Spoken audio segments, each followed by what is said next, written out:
Le cri d'un mort attisa en moi la terreur dans laquelle West et moi-même avons vécu les dernières années de notre compagnonnage. Mais ce ne fut pas de l'homme mort que j'eus peur. West, dont j'étais l'associé et l'assistant, était animé d'un intérêt scientifique qui allait bien au-delà de la routine habituelle d'un médecin de campagne. C'est pourquoi, quand il s'était installé à Bolton, il avait choisi une maison isolée près de la fosse commune. Pour dire les choses crûment, le seul intérêt de West était l'étude secrète des phénomènes de la vie et de la mort en vue de ranimer les morts par l'injection d'une solution revivifiante. Pour ces expériences macabres, il était nécessaire d'avoir un approvisionnement constant en corps humain très frais, car la plus petite décomposition endommageait irrémédiablement les cellules du cerveau. Nous avions découvert que la solution devait être composée de manière différente selon les types d'organismes. Nous avions tué d'innombrables lapins et cobayes, mais ces pistes ne menaient à rien. West n'avait jamais complètement réussi, car il n'avait pu se procurer de corps suffisamment frais. Ce qu'il voulait, c'était des corps où la vie venait de s'éteindre, des corps dont toutes les cellules fussent intactes et qui fussent capables de recevoir l'impulsion qui les ramènerait à ce type d'activité qu'on appelle la vie. Nous avions espéré que cette seconde existence artificielle pourrait être rendue perpétuelle par des injections répétées, mais nous avions appris que la vie naturelle ne répondait pas à cette excitation. Pour réaliser cette activité artificielle, la vie véritable devait avoir cessé. Les spécimens devaient être frais, mais bel et bien morts. Ces recherches macabres avaient commencé lorsque nous étions étudiants. Nous croyions à la nature entièrement mécanique de la vie. Cela, c'était 7 années plus tôt, mais West avait l'air à peine vieilli. Il était blond, rasé de près, il avait la voix douce et portait des lunettes. Seul, parfois, l'éclair de ses yeux bleu acier pouvait révéler le fanatisme croissant de sa personnalité sous la pression de ses terribles recherches. Nos expériences avaient souvent été des plus horribles et les résultats des réanimations défectueux. Des masses molles provenant de l'argile des cimetières avaient été galvanisées par des injections de la solution vitale et avaient réagi par des mouvements morbides, non naturels et indépendants du cerveau. L'une de ces choses avait émis un cri propre à ébranler le système nerveux.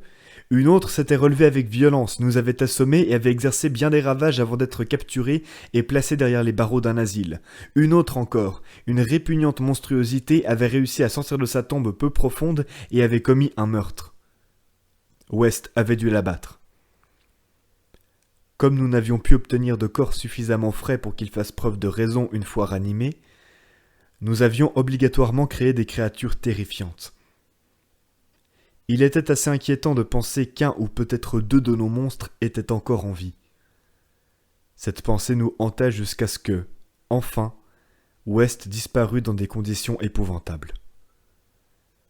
Mais à l'époque de ce cri, dans le laboratoire que nous avions installé au fond de la cave de notre cottage isolé, nos craintes étaient liées à la difficulté d'obtenir des spécimens frais. West était plus avide que moi, si bien qu'il me semblait presque qu'il regardait avec convoitise tous les êtres vivants doués d'une bonne santé. C'est en juillet 1910 que notre malchance commença à tourner. J'avais effectué un séjour chez mes parents en Illinois, et à mon retour, je trouvai West dans un état d'exaltation étrange. Il avait très probablement résolu, me dit-il, avec excitation, le problème de la fraîcheur grâce à une nouvelle méthode, celle de la conservation artificielle. Je savais qu'il travaillait sur un nouveau procédé d'embaumement et ne fus pas surpris d'apprendre qu'il avait découvert quelque chose. Mais jusqu'à ce qu'il m'en eût donné les détails, je me demandais en quoi cette méthode pourrait nous aider, puisque l'état douteux de nos spécimens était dû au délai qui s'écoulait entre leur mort et le moment où nous nous les procurions. West était parfaitement conscient de cela. Il avait composé sa formule d'embaumement pour l'utiliser dans le futur plutôt que dans l'immédiat, et s'en remettait au destin pour que celui-ci nous apportât de nouveau un cadavre très frais, non enseveli, comme celui du noir. Le sort nous fut enfin favorable, et nous finîmes par nous procurer un cadavre dont la décomposition n'avait pas encore commencé. West ne s'aventura pas jusqu'à prédire ce qui se passerait lors de la réanimation. Cette expérience serait une étape importante de nos recherches, et il avait gardé le corps pour mon retour afin que nous puissions ensemble assister au spectacle. West me dit comment il avait obtenu le spécimen. C'était un homme vigoureux, un étranger bien habillé, qui était descendu du train pour traiter des affaires avec l'usine de Bolton. Sa marche à travers la ville avait été longue, et quand le voyageur s'était arrêté devant chez nous pour demander le chemin des usines, son cœur avait déjà été soumis à rude épreuve. Il avait refusé un remontant et était tombé raide mort un moment après. Le corps avait semblé à West un cadeau du ciel. Dans sa brève consultation, l'homme avait révélé qu'il était étranger à Bolton, et la fouille de ses poches nous apprime qu'il s'agissait d'un certain Robert Leavitt de Saint-Louis, apparemment sans famille susceptible de faire des recherches sur sa disparition. Si cet individu ne pouvait être ramené à la vie, personne ne serait au courant de notre expérience. Nous enterrions en effet nos cobayes dans une forêt épaisse qui s'étendait entre la maison et la fosse commune. Mais si nous réussissions, notre glorieuse renommée serait établie à jamais. C'est pourquoi, sans attendre, West avait injecté dans le poignet du cadavre le liquide qui le maintiendrait frais jusqu'à mon arrivée.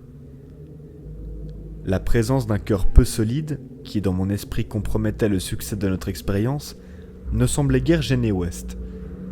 Il espérait obtenir enfin une étincelle de raison, et peut-être une créature vivante normale.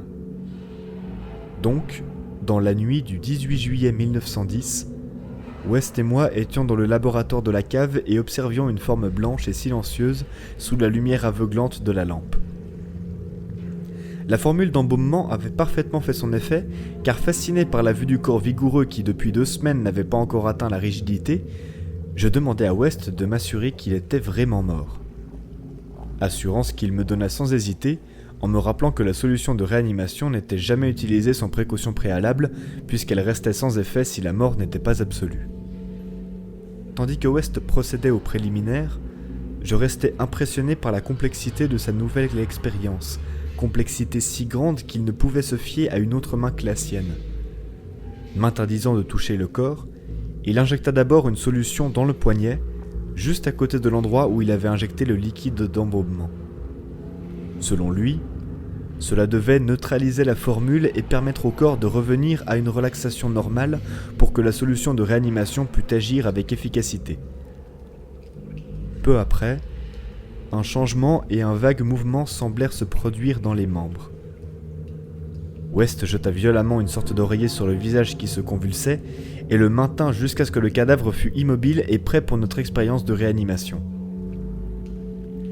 L'exalté effectua encore quelques tests pour s'assurer de l'absence totale de vie, se déclara satisfait et finalement injecta dans le bras gauche une quantité soigneusement mesurée de l'élixir vital préparé pendant l'après-midi avec plus de soin que lors de nos premiers tâtonnements du temps où nous restions encore à l'université.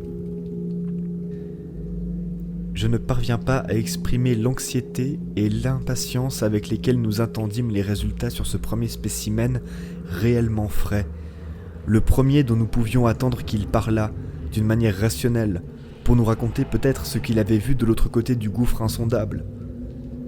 West était matérialiste. Il ne croyait pas à l'existence de l'âme et attribuait tous les effets de la conscience à des phénomènes physiques. C'est pourquoi il n'attendait aucune révélation sur les mystères et les abîmes de l'au-delà. Théoriquement, je n'étais pas en complet désaccord avec lui, mais instinctivement quelques résidus de la foi primitive de mes ancêtres me revenaient, si bien que je ne pouvais m'empêcher de regarder le corps sans une certaine appréhension. De plus, je ne pouvais chasser de ma mémoire ce cri horrible et inhumain que nous avions entendu la nuit où nous avions fait notre première expérience, dans la ferme déserte d'Arkham. Il s'écoula peu de temps avant que je visse que la tentative ne serait pas un échec total. Un peu de couleur revint sur les joues, jusque-là blanche comme de la craie, et s'étendit sous la barbe couleur de sable. West, qui tenait le pouls du poignet blanc, hocha brusquement la tête d'une manière significative, et presque simultanément une buée se forma sur le miroir incliné vers la bouche du cadavre. Puis quelques mouvements spasmodiques agitèrent les muscles. On put alors entendre la respiration et voir la poitrine se soulever. Je regardai les paupières fermées et crus qu'elles s'agitaient. elles s'ouvrirent enfin, découvrant les yeux gris, calmes et vivants, mais encore dénués d'intelligence et même de curiosité. En proie à quelques lubies fantastiques, je chuchotais des questions aux oreilles qui se coloraient, des questions sur l'autre monde, que sa mémoire pouvait encore avoir présent à l'esprit. La terreur qui s'ensuivit les a, depuis, chassés de mon esprit, mais je crois que la dernière que je lui répétai fut « Où avez-vous été ?» Je ne sais toujours pas si je perçus une réponse, car aucun son ne sortit de la bouche bien dessinée, mais je suis certain qu'à ce moment les lèvres minces remuèrent silencieusement, formant des syllabes que je compris ainsi. Seulement maintenant. Si toutefois cette phrase a quelque sens. À ce moment, dis-je, j'étais convaincu et j'exultais. Nous avions atteint notre grand objectif et pour la première fois, un cadavre ranimé avait prononcé distinctement des mots dictés par la raison. L'instant d'après, le triomphe ne fit plus de doute. La solution avait vraiment accompli, du moins temporairement, sa mission, rendre aux morts une vie rationnelle et douée de langage. Mais ce triomphe suscita en moi la plus grande de toutes les horreurs. Non pas envers la chose qui parla, mais envers l'action dont j'avais été témoin et pour l'homme avec lequel j'étais professionnellement associé. Car ce corps si frais, qui reprenait enfin entièrement conscience d'une manière terrifiante, les yeux dilatés au souvenir de la dernière minute de vie, se mit à agiter les bras comme pour se défendre contre un danger mortel, et retombant brusquement dans une seconde inconscience finale et sans retour, il jeta ce cri qui résonnera éternellement dans mon cerveau douloureux. « Au secours ! Arrière, maudit démon aux cheveux filasses ! Ne me touche plus jamais avec cette maudite aiguille !